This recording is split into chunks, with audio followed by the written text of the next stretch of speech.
இந்த சேனலுக்கு புதுசுன்னா இந்த ரெட் கலர் சப்ஸ்கிரைப் பட்டனை கிளிக் பண்ணிடுங்க. கூடவே பெல் ஐக்கானை கிளிக் செஞ்சுருங்க. அதில் உள்ள ஆல் ஆப்ஷனில் செலக்ட் பண்ணிடுங்க. சரி வாங்க இப்போ வீடியோக்குள்ளே போகலாம். ஹாய் ஃப்ரெண்ட்ஸ், நான் உங்கள் கிசான் ஜென்ரல். இன்றைக்கி இந்த பதிவில் ராகு கேது பயிற்சியை பற்றி பார்த்துருவோம். ராகு கேது பயிற்சி பார்த்திங்கன்னா உங்களுக்கு வரக்கூடிய மே 18ஆம் தேதி நடைபெற இருக்குது. இது திருக்கணித பஞ்சாங்கத்தின்படி இருக்குது. வாக்கிய பஞ்சாங்கத்தின்படி ஏப்ரல் 26ஆம் தேதி தொடங்க இருக்குது.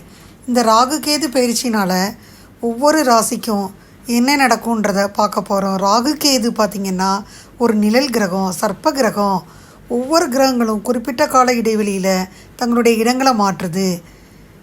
இந்த ஆண்டில் சனி, குரு, ராகு, கேது அப்படின்னு ஒவ்வொரு கிரகமும் ஒரே ஆண்டில் இடத்த மாற்றுறனால உங்களுக்கு என்ன நடக்க போகுதுன்றதை பார்க்க போகிறோம் ஒவ்வொரு ராசிக்கா. இந்த ராகு கேது நிழல் கிரகம்னு சொன்னேன்.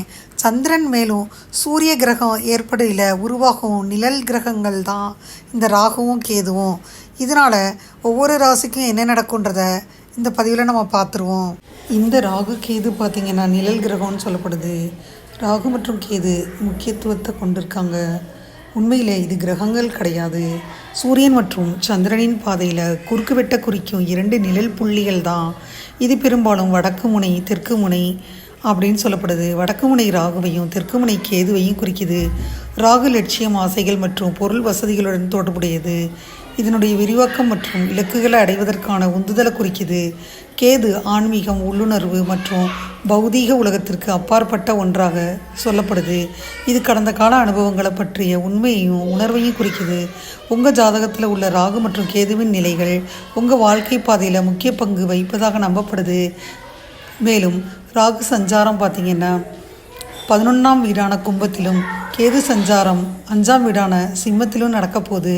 இந்த பயிற்சி மே 18ஆம் தேதி நிகழப்போகுது.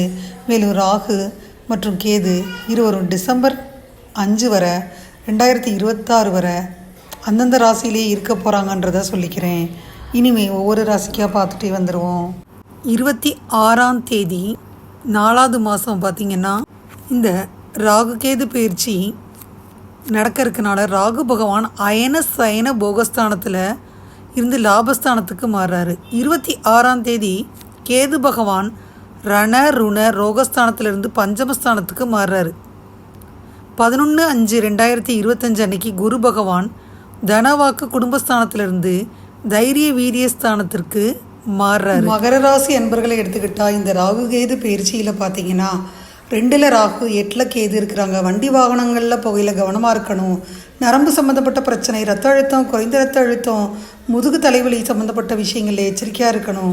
குருவாயூர் போகிற வாய்ப்பு கிடச்சா போயிட்டு வரணும். குருவாயூருக்கு துலாபாரத்தில் நீங்கள் விரும்பிய பொருளை கொடுத்து அபிஷேக சந்தனம், மேலும் கலாப சந்தனம், கோவணத்துண்டு இதெல்லாம் வாங்கி தந்தால் ரொம்ப நல்லது.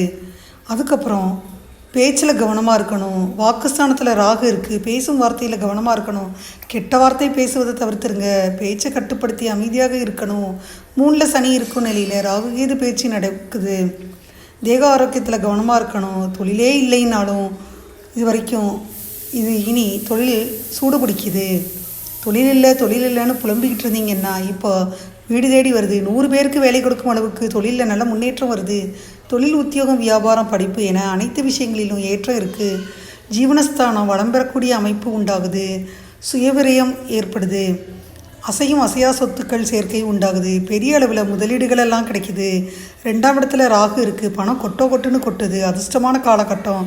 பொருளாதாரத்தில் நல்ல முன்னேற்றத்தையும் வளர்ச்சியையும் பார்ப்பீங்க. குடும்பத்தில் சண்டை போட்டாலும் உங்களுக்கு சாதகமான சூழல் இருக்குது. குரு பார்வை இருப்பதனால குடும்பத்தில் மகிழ்ச்சி கிடைக்கிது. நிறைய பேர் புது கண்ணாடி போடும் யோகம் உண்டாகுது. இதனால் நல்ல மாற்றம் இருக்குது. சில பற்களை அழகுபடுத்தி கொள்வீங்க. லென்ஸு கரெக்ஷன், விட்டமின் குறைபாடுகள் நீங்கும். குடும்பத்தில் பணத்திற்கு பஞ்சமே இல்லை. தொட்டது ஹிட்டு. தொட்டது துவங்கக்கூடிய காலகட்டம். தொட்டதெல்லாம் ஹிட்டு. கொடுத்த வாக்கு குடும்பத்திலையும் சமுதாயத்திலையும் காப்பாற்றுவீங்க. 2ல் ராகு 8ல் கேது இருந்தாலும் திருமண தடையில் இல்லை. மறுமணம் உண்டாகும் யோகம் இருக்குது. கோளாறு பதிகத்தை சொல்லி நல்ல அற்புதமான அமைப்பை பெறுவீங்க. கேதுவில் உங்களுக்கு சர்ப்பதோஷம் இருக்குது. இருந்தாலும் அது இப்போது நீங்கக்கூடிய காலகட்டமாக இருந்து யோகத்தை உண்டு பண்ணுது. திருமணம் ஆயிடுச்சுன்னா உங்கள் வாழ்க்கையில் பார்த்தீங்கன்னா சில பிரச்சனைகள் இருக்கும், அதனால் சில கவலைகள் ஏற்படும். அதனால் இந்த ராகுவின் சஞ்சாரம் 2வது வீட்டில் இருக்கிறனால அமைதி ஏற்படும். தேவையற்ற மோதல்கள் ஏற்பட வாய்ப்பு இருந்தாலும் உங்கள் மனைவி உங்கள் யோசனைகள் மற்றும் கருத்துக்களுடன் உடன்பட யோசிப்பாங்க. இது தவறான புரிதலை ஏற்படுத்தும். சமரசம் செஞ்சுக்கிறது ரொம்ப நல்லது. இந்த அறிகுறிகள் சாதகமற்ற விளைவுகளை சுட்டி காட்டுது. நல்லுறவை மேம்படுத்தக்கூடிய ரொம்ப இணக்கமான அணுகுமுறையை பின்பற்றுறது நல்லது. மகர ராசி அன்பர்கள் இந்த நேரத்தில் உங்கள் ஆரோக்கியத்தை கவனிச்சுக்கிறது ரொம்ப முக்கியம். அதிக மன அழுத்தத்திற்கு ஆளாக வேணாம். எளிய மற்றும் ஆரோக்கியமான உணவு பழக்கங்களை கடைபிடிக்கணும். காரமான உணவுகளை தவிர்த்துருங்க. முன்கூட்டியே பரிசோதனை செஞ்சுக்கிறங்க. முதுகுவலி முழங்கால் வலி பிரச்சனைகள் இருந்தால் மன அழுத்தத்தையும் இரத்த அழுத்தத்தையும் அதிகரிக்கும். பொறுப்புகள் ஜாஸ்தியாக இருக்குது. நீங்கள் ஓய்வெடுக்கவும் ஆரோக்கியமாகவும் இருக்கவும் தியானம் அல்லது யோகா இந்த மாதிரி பயிற்சியை செய்யணும். உங்கள் 8ஆம் வீட்டில் கேது இருக்குது, இனம் புரியாத பயத்தை ஏற்படுத்தும். ராகு கேதுவின் இந்த பயிற்சி உங்கள் காதல் வாழ்க்கையில் சில துன்பங்களை ஏற்படுத்தலாம். ஆர்வமின்மை மற்றும் ஒருவருக்கொருவர் நெருக்கம் இல்லாததால் தம்பதிகள் முரண்படலாம் அல்லது பிரிந்தும் போகலாம். ஒற்றையர்கள் காதல் வலையில் விழுவாங்க. அது நீடித்த காதலாக இருக்க வாய்ப்பே கிடையாது. பெரும்பாலான மகர ராசி அன்பர்கள் இந்த காலகட்டத்தில் சாதாரண டேட்டிங் மூலம் மட்டுமே வேடிக்கையாக இருப்பீங்க. மகர ராசி அன்பர்கள் இந்த காலகட்டத்தில் ஏமாற்றப்படுவீங்க. குடும்பம் மற்றும் உடன் பிறந்தவர்கள் பெரும்பாலும் உங்களுக்கு ஆதரவாக இருப்பாங்க. இந்த நேரத்தில் தனிமையில் இருந்தீங்கன்னா உங்கள் உறவில் கவனமாக இருக்கணும். நல்லது, அப்போ தான் நல்லது. ஈகோவை விட்டு கொடுத்துருங்க. இது சிக்கல்களை உருவாக்கும். உங்கள் வார்த்தைகளில் கவனமாக இருக்கணும். வதந்திகளை தவிர்க்க முயற்சி செய்யணும். அது தவிர அனுசரித்து போக முயற்சி செய்யணும். சில சவால்கள் வருது. உங்கள் குடும்பத்திற்காக உங்களால் முடிஞ்சவரை நீங்கள் எல்லாமே செஞ்சாலும் திருப்தி அடையாமல் இருப்பாங்க. தனிமையாக உணர்வீங்க. கூட்டு குடும்பத்தை சேர்ந்தவராக இருந்தீங்கன்னா விலகி செல்வதை கருத்தில் கொள்ளலாம். ஆனால் முடிவெடுப்பதற்கு முன்னாடி கவனமாக சிந்திக்க வேண்டியது அவசியம். பெற்றோரின் ஆதரவு நடுநிலையாக இருக்கும். உடன் பிறந்தவர்களுடன் நிதி அல்லது சொத்து தகராறுகள் இருக்கும். இந்த நேரத்தில் நீங்கள் அதிக பணம் செலவழிக்க வேண்டி வரும். பெரியவர்கள் செலவுகளை எதிர்கொள்வீங்க. நீங்கள் வருமானம் பார்ப்பீங்க. அதில் சில அனுபவங்கள் வரும். ஆனால் நீங்கள் செலவழிக்கும் பணத்தில் பெரும்பகுதி உங்களுக்கு தேவையானதா, நீங்கள் விரும்பும் விஷயங்களுக்காக இருக்குதா அப்படின்னு பார்த்து செலவனை செய்யுங்க. உங்கள் வளர்ந்து வரும் நிதி பொறுப்புகள் ஜாஸ்தியாக ஆறனால தான் சொல்கிறேன். அவசியமானால் மட்டுமே கடன் பெறுங்க. சனியின் தாக்கம் வலுவாக இருக்குது, அதை நினைவில் கொள்ளுங்கள். உங்கள் நிதியில் கூடுதல் கவனமாக இருக்கணும். புதிய முதலீடுகள் அல்லது புதிய நிதி முயற்சிகளை தொடங்க இது சிறந்த நேரமாக இருக்குது. உங்கள் உத்தியோகத்தை பொறுத்தவரை எதிர்பாராத மாற்றங்கள் மற்றும் அதிக பணிகள் இருக்குது. ஐடியில் பணிபுரிஞ்சிங்கன்னா சிறந்த வாய்ப்புகள் இருக்குது. அதிக நேரம் வேலை செய்ய வேண்டி வருது. வெளிநாட்டில் வேலை செய்ய விரும்பினா இது ஒரு நல்ல நேரம். சிலர் உங்கள் வேலைக்காக ஒரு புதிய இடத்திற்கு செல்ல வேண்டி வரும். அவர்களின் வாழ்க்கைக்கு அதுதான் நல்லது. வேலையில் நீங்கள் பரபரப்பாக இருக்கிறீங்க. தெளிவான திட்டங்களை உருவாக்கி அதை பின்பற்றுறது அவசியம். வியாபாரத்தில் இருந்தால் எதிர்பார்க்கும் லாபம் இல்லை. தொழில் விரிவாக்கத்திற்கு சிறந்த நேரமாக இல்லை. புதிய தொழிலாளர்களுக்கு சில வாய்ப்புகள் கிடைக்கும், ஆனால் சம்பள அளவு பெரியதாக இருக்காது. நீங்கள் அரசாங்க வேலை செஞ்சீங்கன்னா பதவி உயர்வு கிடைக்கும். மாணவர்களாக இருந்தீங்கன்னா கவனம் செலுத்தி படிக்கணும். சில நேரங்களில் சவாலானதாக இருக்கும். கடினமாக உழைக்க வேண்டி வரும். கவனத்தை சிதறடிப்பது அல்லது சோம்பேறியாக இருப்பது போன்ற விஷயங்கள் உங்களை மந்தமாக ஆக்கிரும். நீங்கள் குருக்களிடம், அதாவது ஆசிரியர்களிடம் வேறு நாட்டில் படிக்க விரும்பினா மற்றும் கல்விக்கடன் தேவைப்பட்டால் நீங்கள் ஆசிரியரிடம் கலந்தாலோசனை செய்யுங்க. பொதுவாக மாணவர்கள் நன்றாக செயல்பட உங்கள் படிப்பில் அதிக கவனம் செலுத்தணும். பெற்றோர்களுக்கும் ஆதரவு அளிக்கணும். ஃப்ரெண்ட்ஸ், இந்த ராகுகேது பயிற்சியினால் மகர ராசி அன்பர்களுக்கு முயற்சியில் வெற்றி அடிக்கப் போகுது. குடும்பத்தில் முன்னேற்றம் உண்டாகுது. உடல் ஆரோக்கியம் அடிக்கடி பாதிப்புகள் ஏற்பட்டாலும் திருமணம் சுபகாரியங்களில் சின்ன சின்ன தடைகளுக்கு பின்னாடி வெற்றி தான். பொருளாதார நிலையும் தேவைக்கேற்றபடி இருப்பதனால குடும்ப தேவைகள் பூர்த்தியாகும். பணம் கொடுக்கல் வாங்கல் இதிலெல்லாம் கவனமோடு இருக்கணும். தேவையற்ற அலைச்சல்கள் அதிகரிக்கும். கணவன் மனைவிக்கிடையே தேவையற்ற கருத்து வேறுபாடுகள் தோன்றும். பேச்சில் நிதானத்தை கடைபிடிக்கிறது நல்லது. தொழில் வியாபாரம் செஞ்சீங்கன்னா போட்டிகளை எதிர்கொண்டே முன்னேற்றம் அடையணும். எந்த ஒரு விஷயத்திலும் சிந்தித்து செயல்படணும். குடும்ப சூழ்நிலை ஓரளவுக்கு மகிழ்ச்சிகரமாக இருக்கும்.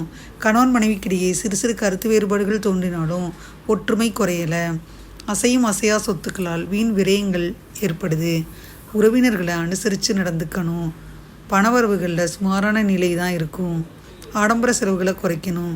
பொருளாதார தேவைக்கு ஏற்றபடி இருந்தாலும் கொடுக்கல் வாங்கல்ல பெரிய தொகைகளை பிறரை நம்பி கடனாக கொடுப்பதை தவிர்க்கணும். பண விஷயத்தில் பிறருக்கு வாக்குறுதி கொடுப்பதுக்கு முன்னாடி ஜாமீன் கொடுக்கறது வீண் பிரச்சனைகளை சந்திப்பீங்க. தேவையற்ற வம்பு வழக்குகள் உண்டாக்கி மனசஞ்சலங்கள் ஏற்படும். தொழில் வியாபாரம் செஞ்சீங்கன்னா லாபங்கள் குறைவாக இருந்தாலும் வரவேண்டிய வாய்ப்புகளுக்கு தடை இருக்காது. நிறைய போட்டிகளையும் சந்திக்க வேண்டி வரும். தேவையற்ற பயணங்களை தவிர்த்துருங்க, அதுதான் நல்லது. அரசு வழியில் எதிர்பார்க்கும் உதவிகள் தடைகளுக்கு பின்னாடி கிடைக்கும். கூட்டாளிகளை அனுசரித்து போகணும். பணியில் வேலைப்பளு அதிகமாக இருந்தாலும் உடன் இருப்பவர்கள் ஒத்துழைப்பு வேலைப்பளுவை குறைக்க உதவும். பிறர் விஷயங்களில் தலையீடு செய்யாதிருப்பது தான் நல்லது. எதிர்பார்க்கும் ஊதிய உயர்வுகளில் தாமத நிலை ஏற்படும். புதிய வேலை தேடினீங்கன்னா கிடைப்பதை பயன்படுத்தி கொள்வது நல்லது. சிலருக்கு எதிர்பாராத இடமாற்றங்கள் அலைச்சலை ஏற்படுத்தும். மக்களின் தேவையிருந்து செயல்பட்டீங்கன்னா அரசியலில் பெரிய புகழ் பெயர் இதெல்லாம் கிடைக்கும். வீண் செலவுகள் செய்ய வேண்டி வரும். தேவையற்ற பயன்களால் அலைச்சல்கள் அதிகரிக்கும். மேடை பேச்சுக்களில் கவனமோடு செயல்படணும். உங்கள் கூட பழகிறவங்களை நம்பி எதையும் ஒப்படைக்க வேணாம். நீங்கள் விவசாயிகளாக இருந்தால் பயிர் விளைச்சல் சுமாராக தான் இருக்கும். உழைப்பிற்கான பலனை பெறுவதில் இடையூறுகளெல்லாம் உண்டாகுது. அரசு வழியில் எதிர்பார்க்கும் மானிய உதவிகள் தாமதப்படுது. சந்தையிலும் விளைபொருளுக்கேற்ற விலை இல்லை. பொருளாதார ரீதியாக நெருக்கடிகள் உண்டாகக்கூடிய காலம். தேவையற்ற செலவுகளை குறைக்கணும். உடல் ஆரோக்கியத்தில் வயிறு சம்பந்தப்பட்ட பிரச்சனைகள் தோன்றி மறையும். திருமண வயதை அடைஞ்சிருந்தீங்கன்னா நல்ல வரன்கள் அமையப்பெறுவதில் தடைகள் ஏற்படும். பணவரவுகளில் நெருக்கடிகள் உண்டாகக்கூடிய காலம். ஆடம்பர செலவுகளை தவிர்க்கணும். கலைஞர்களாக இருந்தால் புதிய வாய்ப்புகள் கிடைக்க பெற்றாலும் அது தகுதிக்கேற்றதாக இல்லை. ரசிகர்களின் ஆதரவுகள் குறையாமல் இருப்பதனால எதிலும் உற்சாகத்துடன் ஈடுபட முடியும். கார் பங்களா வாங்கும் முயற்சிகளில் கடன்கள் அதிகரிக்கும். தேவையற்ற பயணங்களை தவிர்க்கிறது நல்லது. இதுவரை ராகுகேது பயிற்சி உங்களுக்கு அள்ளி கொடுக்கும்னு சொல்லி மகர ராசி அன்பர்களுக்கு 2025ஆம் வருடத்திற்கான ராகுகேது பயிற்சி பலனை முழுமையாக பார்த்தோம். இந்த பதிவு நிச்சயமாக உங்களுக்கு யூஸ்ஃபுல்லாக இருக்கும்னு நினைக்கிறேன். இந்த பதிவு உங்களுக்கு பிடிச்சிருந்தா லைக் பண்ணுங்கள். மறக்காமல் கிசான் ஜெனரல் சேனலை சப்ஸ்கிரைப் பண்ணுங்கள். கூடவே அந்த பெல்லைக்கான ப்ரெஸ் பண்ணுங்கள். அப்போ தான் நான் வீடியோ போட்ட உடனே உங்களுக்கு நோட்டிஃபிகேஷன் வரும். தேங்க்யூ ஃபார் வாட்சிங். Thank you friends. பாய். அடுத்த வீடியோவில் பார்ப்போம்.